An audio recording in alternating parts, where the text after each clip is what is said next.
BBQ.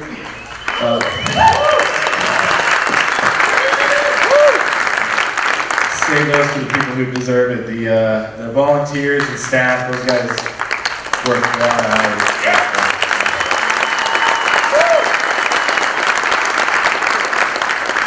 Before we get too far, I want to make sure I thank all our sponsors. I'm going to just read down this list real fast because it's a long one this year. We've got Microsoft, HTC, Samsung, Spiro, Swappa, OnePlus, Cyanogen, XDA Developers, XDA TV, NVIDIA, SmartBear, Android Etch, Oppo, I said that right? Oppo? Evernote, Huawei, Nissan, Ginny Mobile, Minley, Pre-Launch and Epson, Filmnado, Spur, Mediafire, Chaotic Earth, Pixel and Print, and Red Bull. Red Bull will be here tomorrow night in a big way. Then our media partners, we want to thank Android Guys, Android Central, Fandroid, and Android Headlines. And that's it. So a round of applause for all our awesome sponsors and media partners. Thank you. Yeah, we couldn't do this without all those guys. It's really, really important that they come out and keep supporting this event so we can keep doing it. I'll keep this short so we can get to the people who you're really here to see up here. I know we've got some things going with tags not scanning right now. That will be working by the end of the day.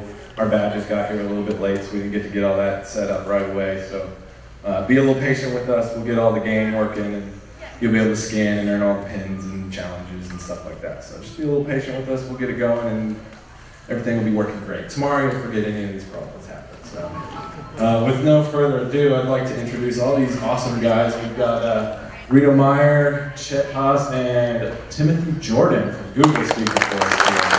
Thank you, guys.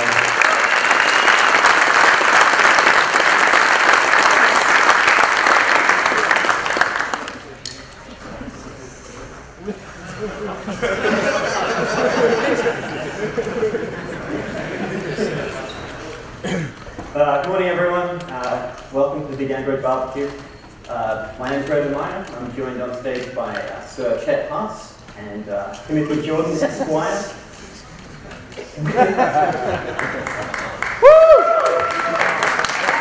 That was your cue to applause when we start throwing things at you. Just note that the lollipop sticks are sharpened. Just to make it fun. So me and Timothy are developer advocates on the developer relations team. Chet, as many of you know, is a software engineer on the framework team. And we all work at Google. And we're really thrilled to be here at the 5th Big Android BBQ. We'd have come sooner, but every year at Google we like to celebrate the first Big Android BBQ at around this time every year by having a major Android platform release.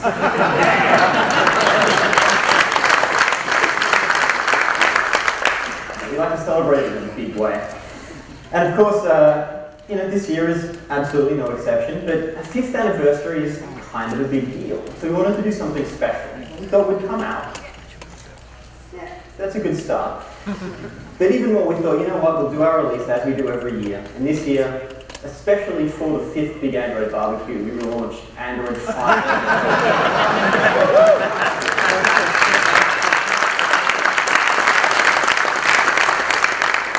So as you now know, it's called Lollipop. I'm going to talk a little bit about that later on. In fact, we brought Chet, one of the people who wrote it, to come up and talk about it. That seemed fitting. But first, I wanted to make up a little bit for being so long in coming by squeezing 5 years worth of keynotes into the first 10 minutes of this presentation. So bear with me as we get through that. We know that we're all here for 2 reasons. First and foremost, because we're passionate about Android. But also, of course, because we're passionate about barbecue. Now, I've enjoyed barbecue since before I can remember, but Android, that I can remember a little bit more clearly. It all started in 2007 when the first Android Beta SDK came out. Got the opportunity to see what the future of mobile could be. But it really took off for me almost exactly 6 years ago in 2008 when Dan Morrill, who was a developer advocate at the time, handed me my first Android phone, HTC Mobile G1. How many of you all had one of these phones? Yeah, it's an old school crowd. Anyone still using it as their primary device? Well, special fan if you were. not surprising, right? Things have changed and have moved on really quickly. It's only been like 6 years, 5, since this was a device that you could use. But since then, the Android family has grown incredibly quickly. There's never been a larger selection of devices for pretty much any kind of thing that you want, and they're all running Android, which is really exciting. Now, I'm sure that you're all already familiar with the wide array of new Android Wear devices. Timothy's going to talk a little bit about that later on today. And just a couple of days ago, we released the latest Nexus devices as part of that range, including the Nexus 6, the 6-inch quad HD display, dual front-facing speaker, quad-core 2.7 GHz Snapdragon processor variant smartphone, and the Nexus 9 tablet, which is a 64-bit, 8.9-inch display, which seems, I guess Nexus 8.9 didn't quite have the same ring, but nonetheless. And of course, the Android player, or the Nexus player, I should say, our first Android TV device. So how many of you guys are thinking of getting one or more of those last three when they come out on pre-order? They're pretty slow. When do you get to it? Awesome. So it's clear, we've come a long way in a short time, and it's not just with the hardware. I mean, when the first big Android BBQ happened, it was basically an awesome Android-powered tailgating party back in 2010. And today, it's one of the world's biggest and best community-driven Android events. Now, to put all of this into perspective, when the first big Android BBQ was being served, all of the phones at the event were running Froyo. Now, since then, there have been 6 new major named platform releases, culminating in Wednesday's release of Lollipop. And at the same time, the app ecosystem has grown just as dramatically, if not more so. When Android Market was first launched, there were 50 apps for you to download and take advantage of. And today, of course, it's over 1 million apps, all available on Google Play. And that just represents just the enormous scale and speed at which the ecosystem has grown. Now, when an ecosystem grows that quickly, it can be hard to keep up. Now, I know this because I've built my whole career around trying to be the guy who learns all of this stuff first when it comes to events like this and shares it with developers. But it's gotten harder. Now, back in 2007, that meant you could spend a late night or a weekend learning the entire SDK and writing a blog post. And that was pretty much all you needed. A couple of years after that, had books, which got increasingly bigger and fatter and longer to write. And these days, you need a whole team of talented engineers just to go through everything from the core platform enhancements to best practices to things like Google Play services, performance, gaming, user experience design. All of this stuff is required now to really know how to build something great that's going to stand out in an ecosystem that has over 1 million apps. So what does that mean to us as developers? How do we know what we're supposed to focus on, which sessions we're supposed to go to, which parts of the SDK we're supposed to learn? Well, I've spent a lot of time on stages like this, talking about easy tips and tricks, pro tips for helping to build better quality Android apps. But we all know that building a really great mobile experience these days, on any platform, is hard. It's not easy. There aren't simple tricks which you can use to suddenly become successful. But then again, hard is relative. And let me talk about my standard for hard. So for me, running code in one of these, which is floating on the ocean somewhere around here, for 6 or 7 weeks at a time with no internet access, with 7-foot swells crushing over the back deck, that's hard. Growing up in the 90s, thinking that this is a cool way to spend a Saturday night, that's hard.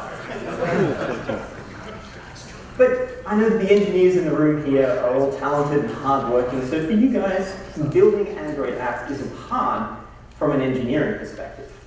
After all, learning new APIs is kind of what we do. And Android Studio has been getting bigger and better, making the tooling and the development environment easier. So everything is moving in the direction of making it easier from an engineering perspective. But what's always been hard, and continues to be hard, is finding the opportunities to invest your resources, figuring out what is the best thing to learn. How do we decide what to do and when to do it? What is the right point on the adoption curve to get involved? Now, in 2008, Android was kind of in the engineering equivalent of being pre-IPO. Success was anything but guaranteed, so developers who chose to invest on the platform were taking a big risk. This could be stuff that never went anywhere. We end up with 100 apps in the Android market and no one cares. All that time and effort is wasted. But as a trade-off, that relatively small amount of engineering effort in the early days paid off big in 2010 when Android really went public. With the Motorola Droid, the Nexus 1 both coming out, suddenly Android was a thing that people had. You no longer had to explain what Android was to people before you got into that conversation. Now today, of course, the ecosystem is a lot more mature, as we've discussed. So if you want to have those same returns, you need to find a way to increase your risk. So if you want those big returns, you need to either invest more, or you need to invest early on something which isn't already a guaranteed success. It's the same for us when building the platform itself. How do we continue to grow Android where we've already got such a successful platform? And you can see the way that we've done this. And it's the same thing for app developers. The way to spot that opportunity is to focus on the user. And the way that users identify you doing that is that they see something of quality. So for us on the Android side, on the platform side, that means investing really significant engineering efforts on broadening the base, making Android available to more and more devices, and making sure that the experience on those devices is the best that it can be. So that means everything from making the UI buttery smooth, to making sure that the platform is small enough so that it can be used on a huge variety of devices, from wearables to smartphones, which have lower capabilities than some of the top-end stuff which we're seeing come out on the Nexus line, to having significant improvements in battery life. All stuff which users find important, things which are exciting to people which actually use these phones and devices. Not to mention, of course, building an entire new design language to make it look beautiful and consistent across all of the different platforms that Android now runs on. So for us as developers, that means looking for opportunities to build a better experience for our users.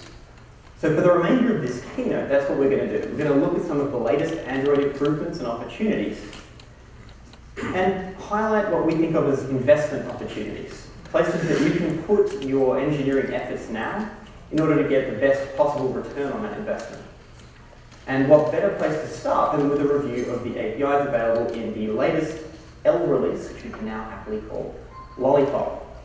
And of course, that means getting a much better understanding of probably the biggest change to the platform, which is material design. Now, the material design language is really based on 4 foundational principles. The goal is to create something that's engaging and behaves and reacts like a real physical material. And that means creating tangible layered surfaces, making aesthetic choices that are bold and striking, and making objects and screen elements move in a way that helps users understand changes and directs their actions. It's really about helping people understand what's going on the display by having things move and shape and react according to direct user action.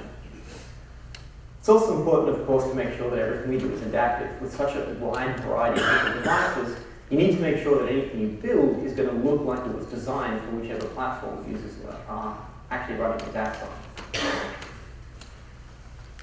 So what underlies all of this is this material metaphor. It combines the idea of a virtual space and a full system of motion. And it's all inspired by the ideas of ink and paper.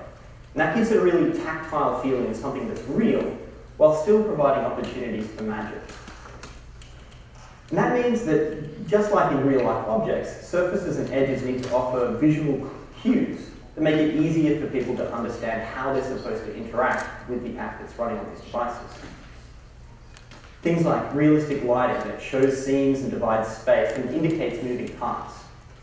All of this really helps to draw user attention towards the most important screen elements. And that all works towards making it easier for users to understand how to interact.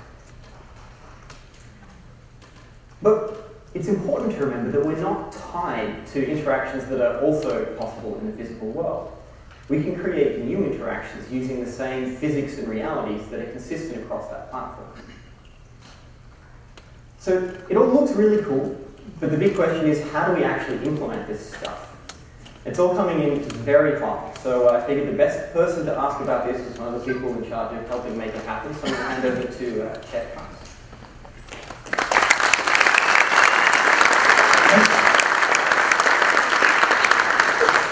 The chair was really comfortable. I was simply just stay there, talk from over there. So first, it seemed useful to find out how many people are actually developers in the room. Can we do a little poll here?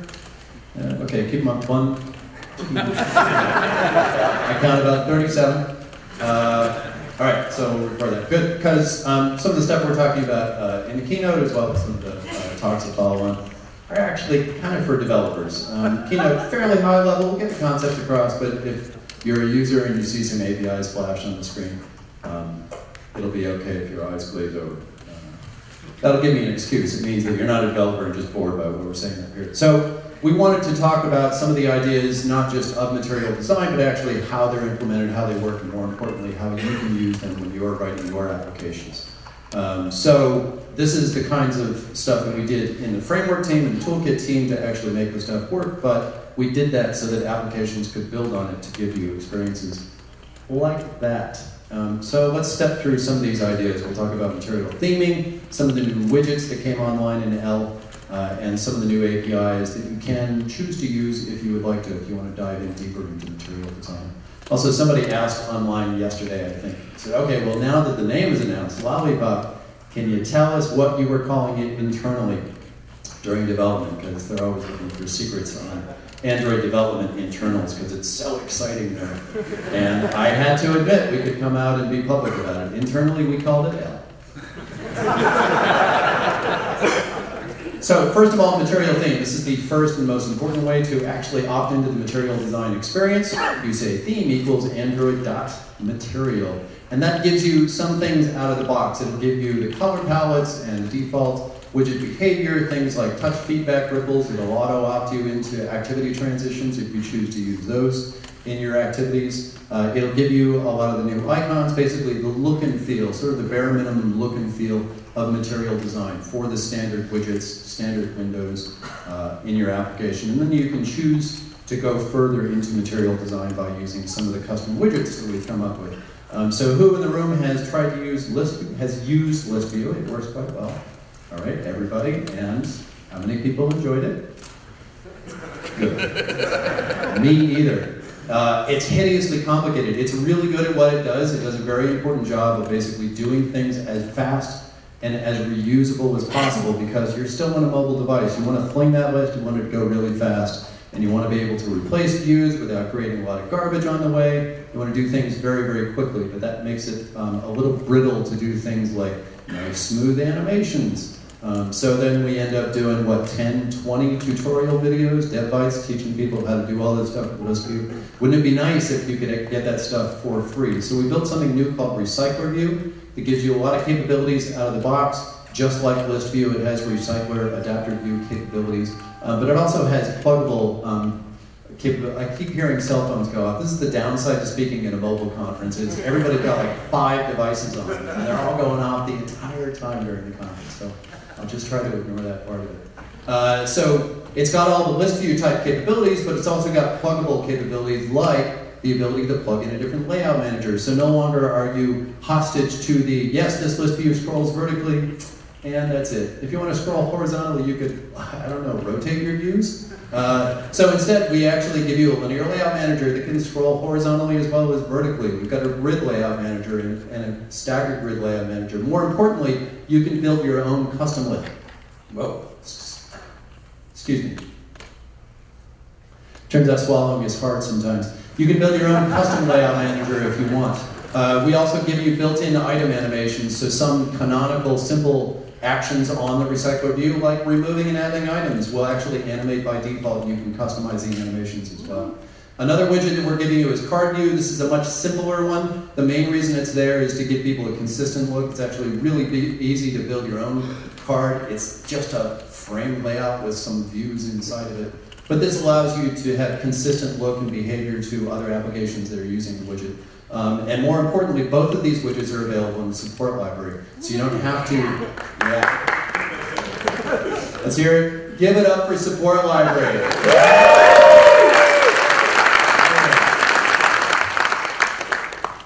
It's the framework for people that don't want to use the framework. So these are available in V7, so have at it. If you are running on a device that has L on it, you'll get a slightly different capability, so card views will actually be using real-time soft shadows. If you're running on previous versions, it does something else to make it look pretty good. It's not the same capabilities, but it does what it can, so you get a nice looking feel for it anyway. Stepping on, so we've also got new graphics APIs. A lot of this stuff was done simply to make the standard widgets work, and you don't actually need to use these in your application to have a material design application. But you can use these APIs if you want a more advanced experience. So real-time soft shadows was a bear to get working, but basically we now have, in addition to the normal X and Y, the layout position of views on the screen, we also have a Z position. You can basically boost that view into the volume above the view hierarchy, and it'll cast a real-time soft shadow from a local area light source down onto the view hierarchy. More importantly, it'll do it in like real time. You can still get decent frame rate, because we had people working really hard on some serious optimizations for this stuff, just to get this nice subtle look to everything. You also have the ability to shape your views and your shadows, so that's how card view works, for instance. We've got this nice round corner on the cards. Those are clipped to that shape, and the shadow is also using that outline shape so that you get a shadow that's not rectangular or a view that is not rectangular. And Reto's going to talk about other designing stuff.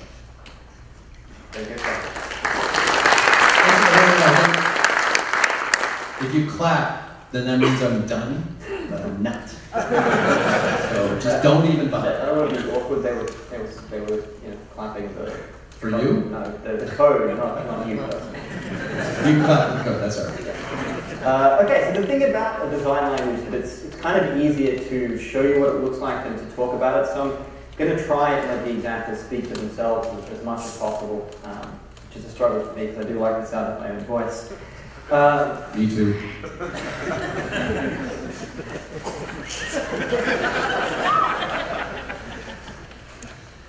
Ultimately, though, the goal here, as you can see, is to try and use deliberate color choices, edge-to-edge imagery, large-scale typography, and intentional white space to create an immersive user experience. I've also learned that I need to learn a whole new vocabulary to be able to talk about design. It's the same core elements used in print, in print-based design. So typography, grids, spaces, scales, all of these things, which designers in the print media have known about for a long time, is now becoming more and more important in app design as well.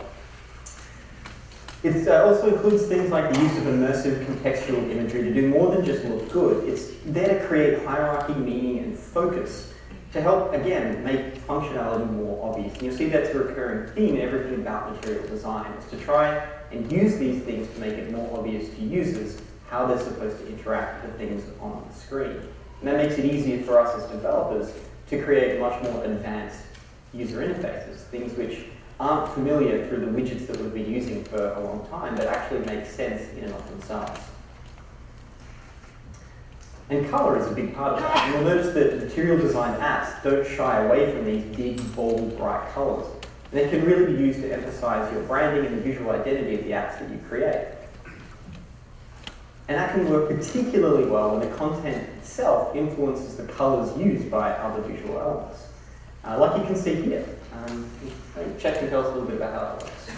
So one of the most important changes in the area of color for the L release was the ability to actually skin and brand your application much easier. So to date, you had to do this basically by producing a bunch of PNGs. You're creating bitmaps of the appropriate color, and you're probably producing them at different resolutions and different form factors and different colors for the different activity states of your application. So now all the standard widgets come with these grayscale assets, 9 patches or shapes or whatever, and the ability to tint them. So by setting the colors in your theme, the colors over on the right of the slide in your theme, you automatically tint the grayscale assets, and the standard widgets are going to be in the color that you want. And then you also have the ability to develop your own standard assets, which again should be white or grayscale, so that you can get the auto tinting there. So if they respond to the same theme attributes, then they're going to get the same branding experience.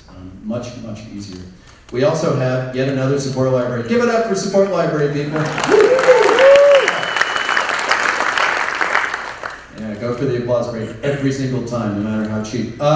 So we have the new capability in the support library, developed by one of the folks on Reto's team, to extract colored data from images and use that as dominant colors in your UI. So you can dynamically send in a bitmap and say, tell me about the colors in this image, tell me what the primary color is, some of the contrasting colors, and then you can set some of the colors. As you can see in this sort of simple demo app that I wrote, you load in that flamingo picture and pass it into the palette library, and then you can set some of the background and foreground colors automatically and dynamically based on the images. This makes it much easier to use full bleed imagery and bitmaps all over your application, and then have the UI dynamically respond to those images to give a much richer experience for the user.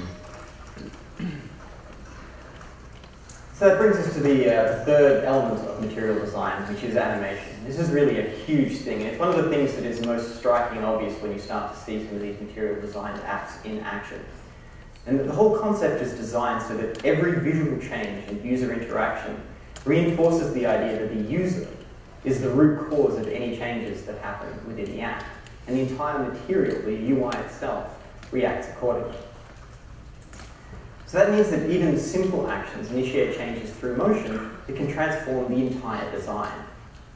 But it's a transformation of the app's environment rather than a transition to a new screen. So the days of sort of hitting a button, hitting an element on the screen, and then firing up a new activity and everything just switches out its changes is gone. Now everything is a transition to a new state. And you can see in this example, you click on an appointment and it zooms out to provide the details. It's very clear that your action has resulted in this new state, and you can see that transition all the way through. So no longer are users in a situation where they have to kind of question to themselves, did I hit the right thing? Is this what I meant to happen? Everything flows from their interactions directly. And the result is motion that's meaningful. It serves to focus attention and maintain that continuity. So the way that the things move can give users clues about how things should work. And because the eyes are naturally drawn to motion, animation can direct user focus. So for this example, if the player controls the primary interaction piece, we can use animation and movement to point that out to the user. This is the thing you should be paying attention to. This is the thing you're most likely to want to touch. And you'll notice that even small interactions can radiate outwards, making subtle changes to the UI. Nothing happens instantaneously. Everything happens as a progression from that initial interaction. It's a total departure from that instantaneous world. I mean, the whole design, as we've been saying, is around trying to make it more obvious what did you do to cause this change, and what should I be doing next. Chet, I know animation is a thing close to your heart, so I'll let you take it away. More animation capabilities in the platform? Sign me up now. So this was probably one of the areas of the most effort and most API surface in the release, and the most difficult to accomplish for the various things that material design required.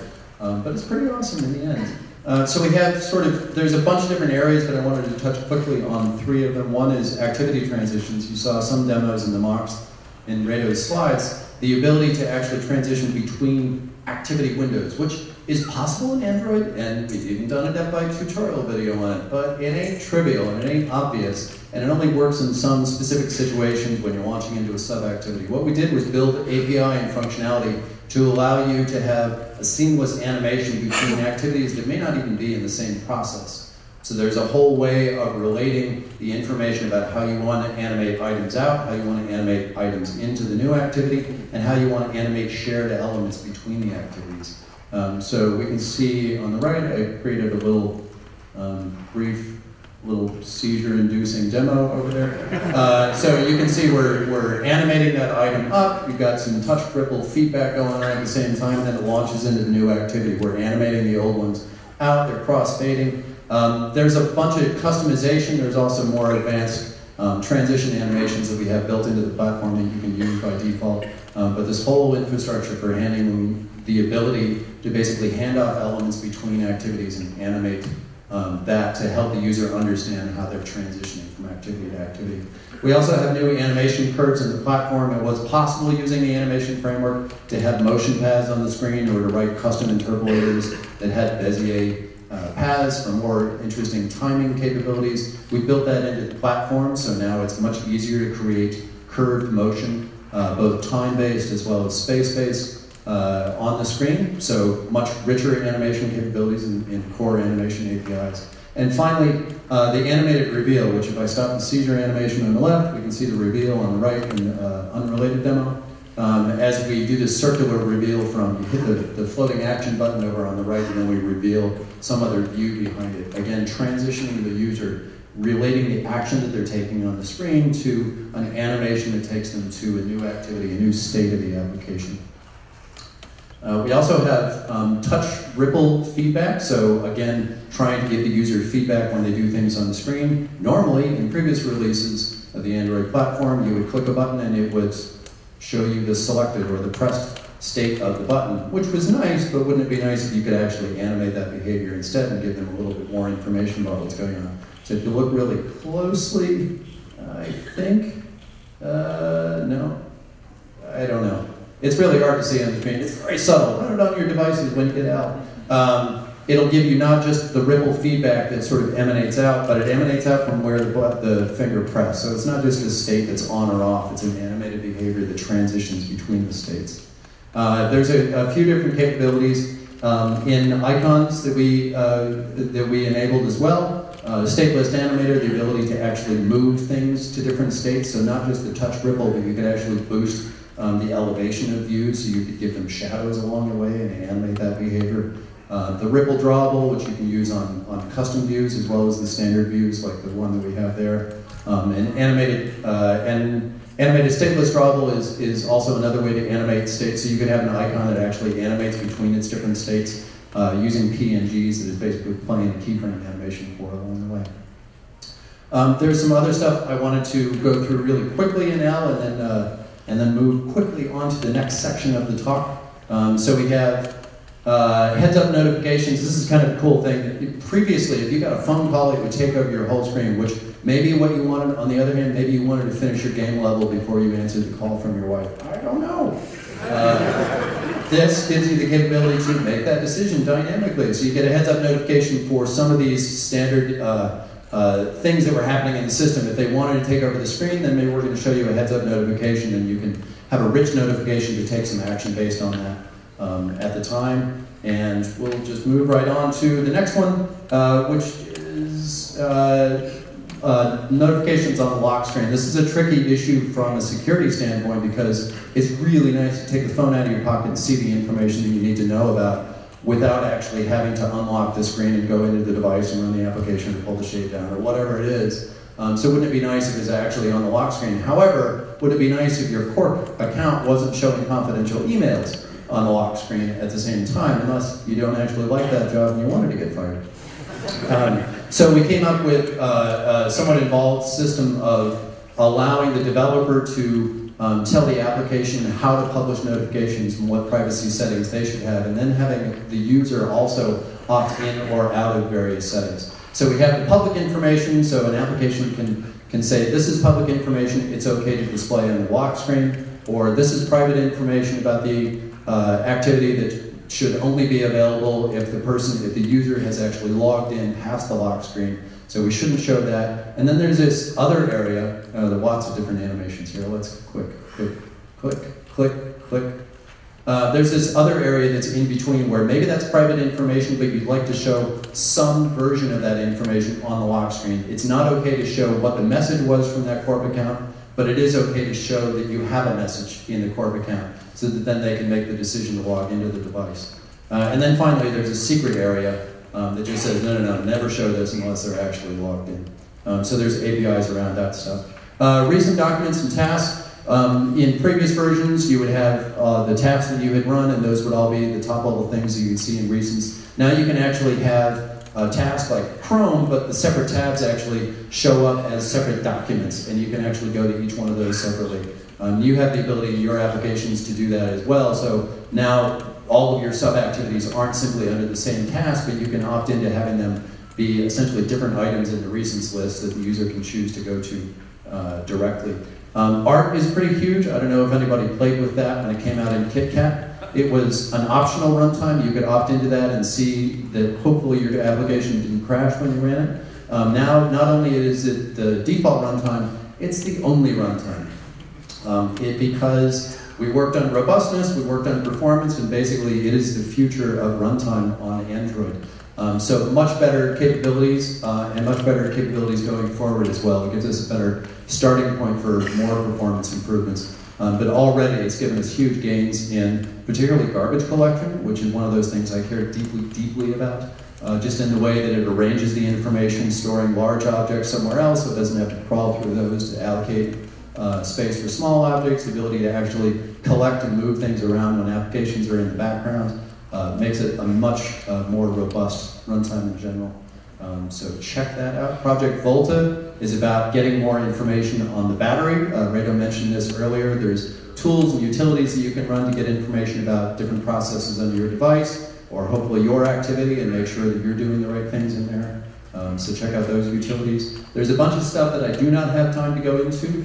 There's the enterprise capabilities of managing user and device profiles. There's OpenGL capabilities. There's OpenGL ES 3.1. There's also the Android extension pack, the ability to detect not just a particular extension for OpenGL, but a suite of extensions that all come together. So we've worked with partners to say, here are the capabilities that we want you to have to get into this basket of things. So when that's online, then you detect that that's there, then you can depend on a whole suite of things. So OpenGL ES 3.1 is both for NDK as well as Java bindings, wrappers as well. Job scheduler, the ability to run things on the device at convenient times. I want to do this thing when the device is idle, when I'm connected to the network at some later time. Much more robust capabilities for not draining the battery by waking up too often and trying to do things that you really shouldn't be trying to do right now.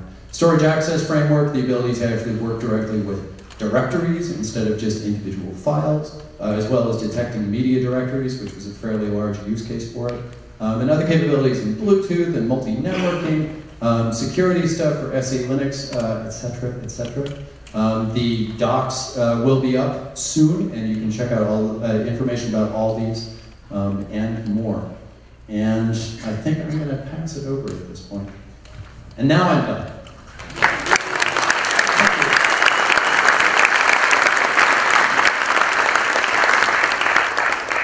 Thank you, Chet. And as he says, the SDK for the actual non-preview SDK will be available later today. Along with all the documentation. Oh, will be available later today. Nailed it. All that diversity finally paid off. And when that happens, you'll be able to update or upload your L versions of your apps. Lollipop versions. I need to get used to saying lollipop. The lollipop versions of your apps to the Play Store. It's actually sucker with a silent L. That makes more sense. Yeah.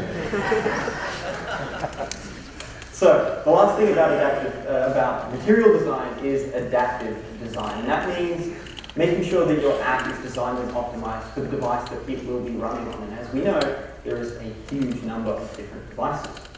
So at this point, I would like to hand over to Timothy, who's going to dive in and explain how that works in a world of increasingly diverse Android devices. Thank you, Reto.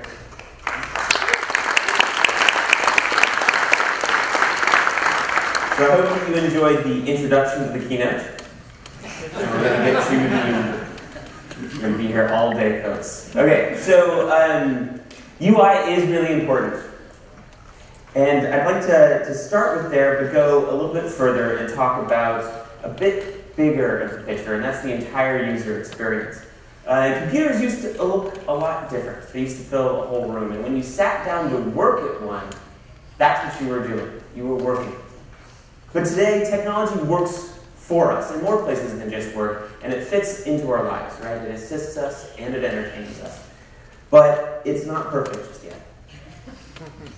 Now, this is often our relationship to technology today. It gives us a lot of value, but we're often adapting our lifestyle to the technology that we use, which is the reverse of what it should be. It's a heavy cost, and we pay it frequently, but what if we didn't have to? This is a photo I took of my team a short while back playing a word-guessing game with glass, and what I love about it is that you can hardly see the technology involved, right? And it turns out with wearable computing, less really is more.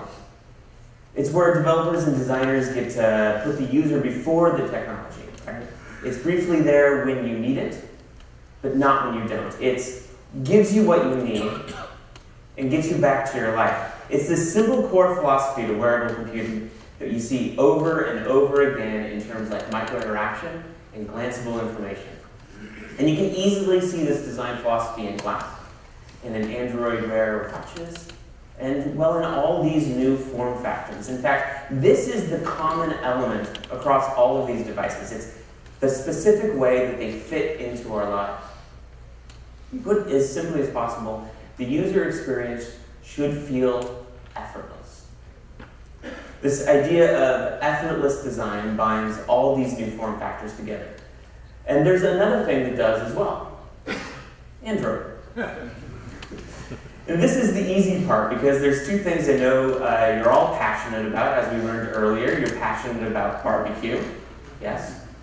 This is where you say yes. This is an interactive talk. I'm not going to do this alone. Yes. What's the other thing that you're passionate about?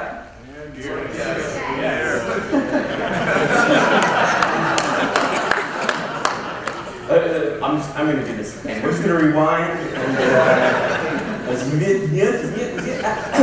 There's two things that I know you're passionate about. One of them is barbecue, right? And the other one is Android. Thank you very much. Second time's the charm. Got it on the first try. Okay. And we're going to take a closer look also at the design and the platform sort of specifics of each of these products. Now, the developer documentation goes into a lot of detail, and if I were doing about a presentation on any one of these, I would go into a lot more detail. Instead, I'm just going to highlight a couple of the top-level items, yeah? Just so we can kind of have a survey of the different specific design aspects and platform aspects of each of these products. Does that sound like fun? Yeah. I wasn't kidding. There's a lot of slides to get through. Okay, Android Wear. For design, I want to just mention two quick things about Android Wear that I think are really important and specific to this device. The first is glanceable, or glanceability. Classic wristwatch is designed for you to see the time in like a split second, right? You can almost see it out of your peripheral view, and your user experience on Android Wear, more than just the time, it all should be that way. Just a simple glance gives the user what they need. The less time it takes to use your software, the more time they can be present in whatever they're doing, and in fact, the more value they'll find in it because of that. It should be fast, it should be sharp, and it should be immediate. The other thing is that it should be relevant, right? Wearable apps are aware of the user's context, the time, the location, the physical activity, what they're doing right then. And you should use that information to provide a better user experience. It should matter to the user right then and there doing what they are. It should be timely, it should be relevant, and it should be very, very specific. So those are a couple design highlights for Android Wear. I'm going to give you some platform highlights. There's two ways to develop for Android Wear. The first is notifications. The notifications on your phone can also be displayed on your watch, and to get this, you don't have to do anything. That's awesome. Also an price deal. That one from Chet. You can get enhanced notifications as well, and they'll show up on the wearable again. Wait for it. Are you ready?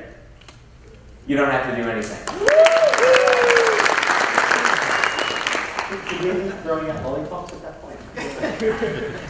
We promised him a cue, but we didn't give him the cue. Ooh, caramel apple pops. These are the good ones.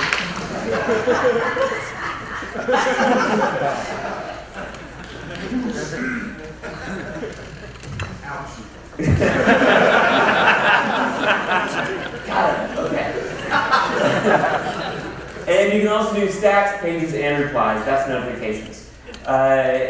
This is how you get started in wearables, and I have to say, it is the easiest platform to get started in wearables out there. The other thing that you can do is apps.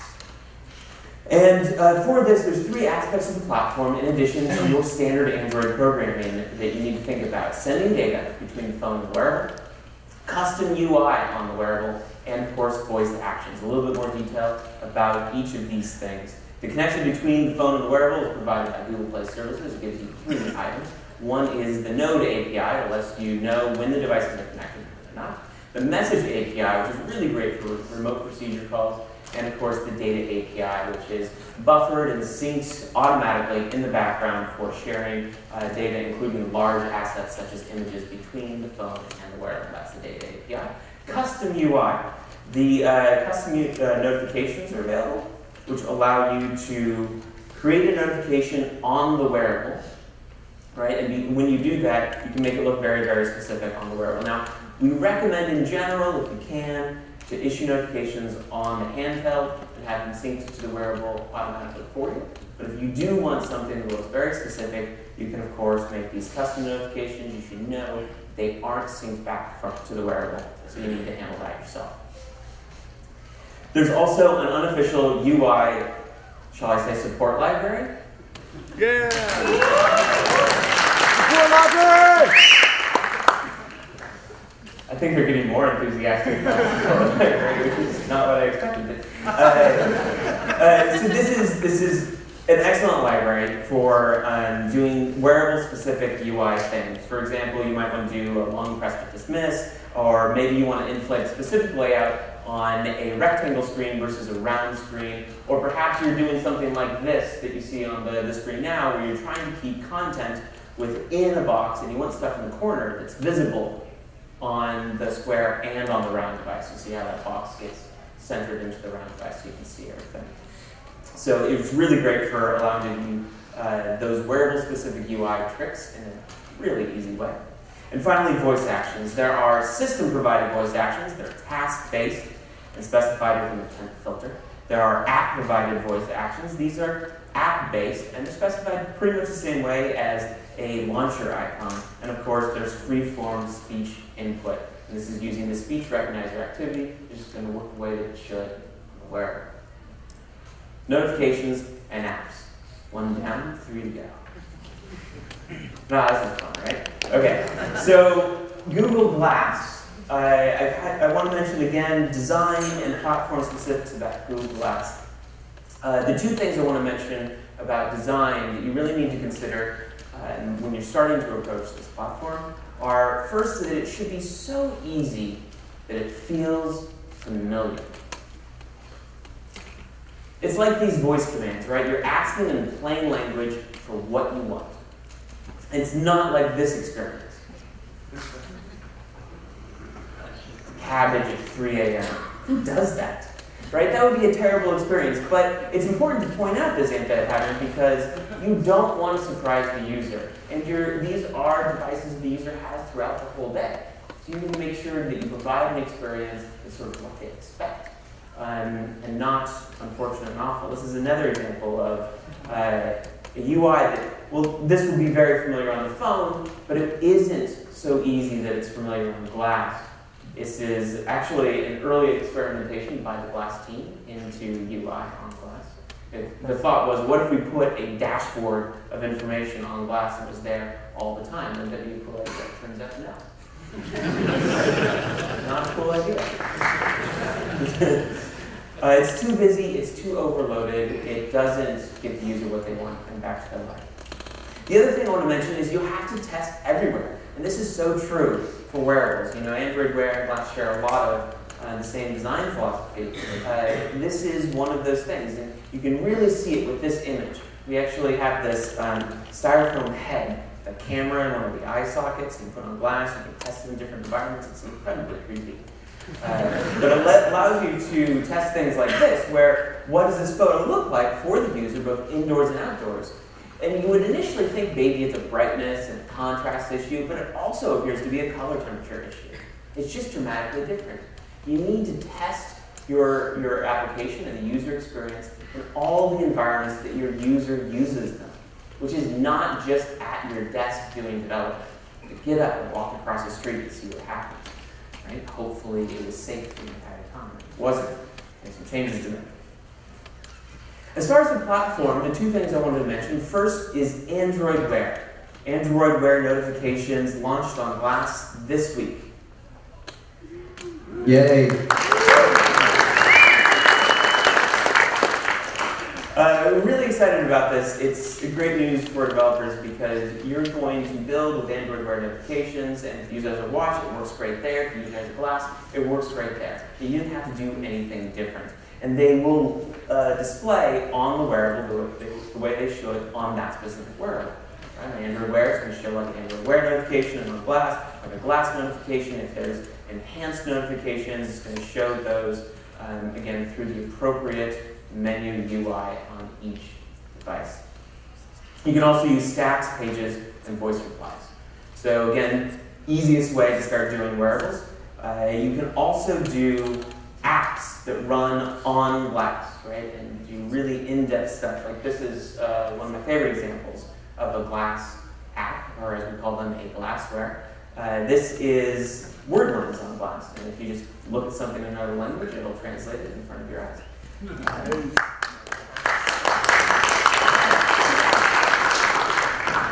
And this is using all sorts of fun things in the Android platform. The way the GDK was built was on glass platform features are rewritten so that they work in a glass-specific way. And then there's also some additional libraries that allow you to do glass-specific things. The platform features that you might be using are like the location provider, the camera intent, the recognizer intent, or the options menu. All of these things you build in the Android typical way, but they work in the glass-specific way. And there are some add-on features as well. Things like the voice trigger or the card scroller that really only make sense on glass, and these are sort of Android style classes, but specific to glass. So those are the two elements of the glass platform I wanted to talk about. Now on to some things that are even more new. Reto talked about this, both this and the next topic. It's very early for these products, but it's a great time to get involved and start thinking about how to design for them, and even to start building for them. The first of which, Android TV. Now, Android TV had some big news this week. The Nexus Player was announced, and it's going to be available for pre-order on the 17th, which is today, in case you were wondering. Now, it's a really cool device that does streaming, does gaming, and it's even Google Cast ready.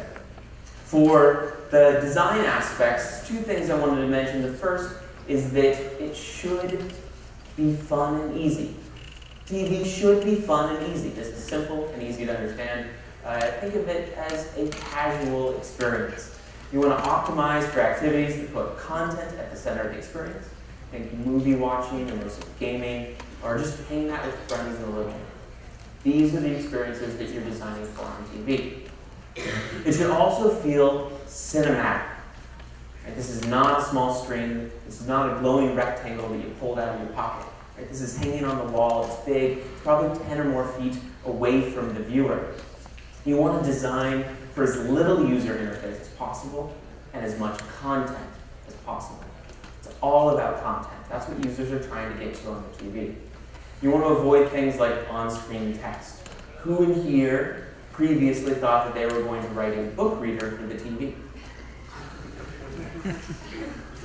Wayne. You're on the right track. That's excellent. It's just, a lot of text doesn't make a lot of sense. A lot of spending time looking for things doesn't make a lot of sense. You want to tell your story with pictures and with sound. On the other hand, they wouldn't have a lot of competition.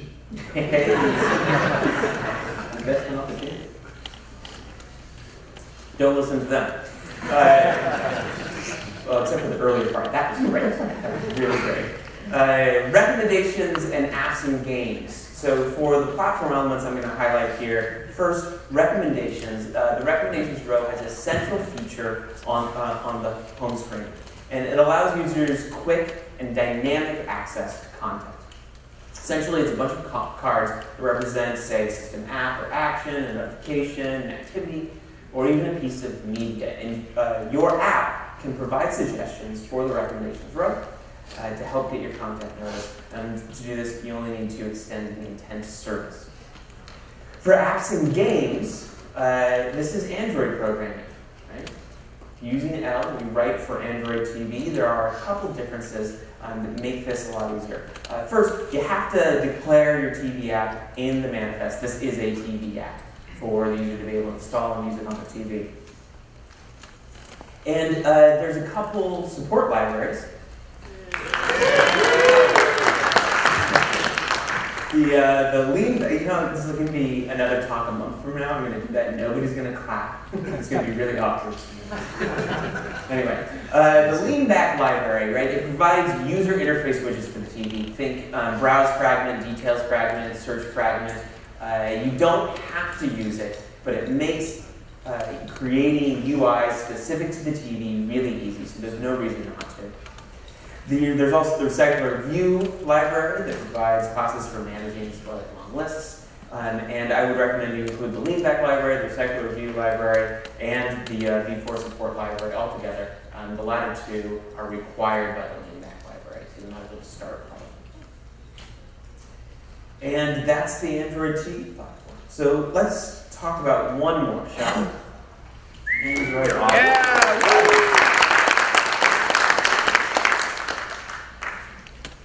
It's super early, but hopefully you'll have a chance to build on this soon. Now, I've only got a few highlights here, but it's enough to start thinking about that, and you really need to, right? With all of these form factors, that's the biggest thing that you can do. The platform is easy. It's Android. The challenge is the user experience design of your app on the new form factor, right? And that couldn't be more true for Android Auto. The platform is really unique, so there's a lot of opportunity, but it's a very specific opportunity. Let's talk first about the design. First, you want to think about this as naturally integrated with the car experience. Android Auto should feel to the user like an extension of the car, an extension of their driving experience. Think about blending the user's app experience with the in-car experience, if you will. Enhancing it rather than replacing it. And it works best if the user just seamlessly goes from the instruments of their car to the UI. The other thing that you'll think about is there's really a handful of points in here that are like really car-specific UI issues that you only have to deal with there. But they make sense, right? And think about this next time you're driving somewhere around here is what are the things that you assume about the experience in your car, about your instrumentation, or about your sort of media controls. And remember that those are the things your users are going to assume about the experience for your Android Auto app as well. And one of those is day and night transitions. This is really simple, but you might not have thought of it unless it was highlighted. You need a color scheme for day and a color scheme for night. And Android Auto will switch in between those for you, depending on the time of day. For the platform, it's really simple how it works. You just simply plug your phone into the car, and then the phone services are available to you while traveling. A couple highlights on that platform. One is the media UI. It's awesome, and it makes a lot of sense in the car, specifically thinking about music apps, podcasts, live radio, even audio-based news. Your app runs as a media service that exposes content through browsing and playback APIs. And the service provides content to the Android Auto app, which takes care of the rest. There's also voice actions. Android Auto supports these for interacting with compatible apps and services. And apps can respond to the voice actions they're interested in, say playing a song or taking a note. As Android Auto, again, it's very early here, but I really recommend that you start checking it out and thinking about how your app can make driving even more fun. One last,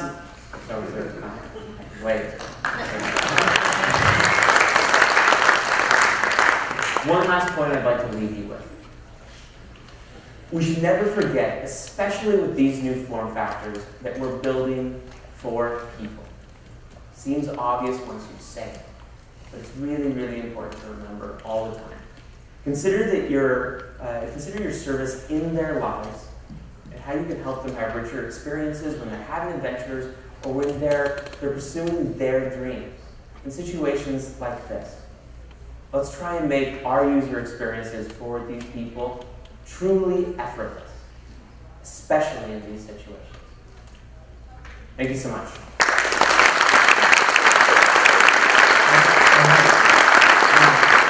One final point, because I'm a frustrated marketing person. Android where? Android there. Wasn't that worth it? Yes. Support library.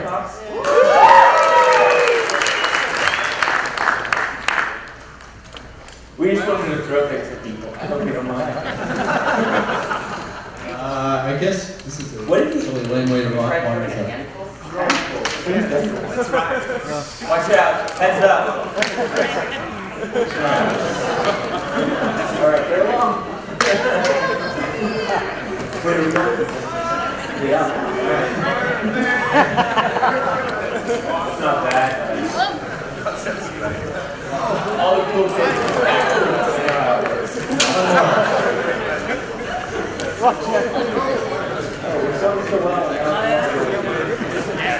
I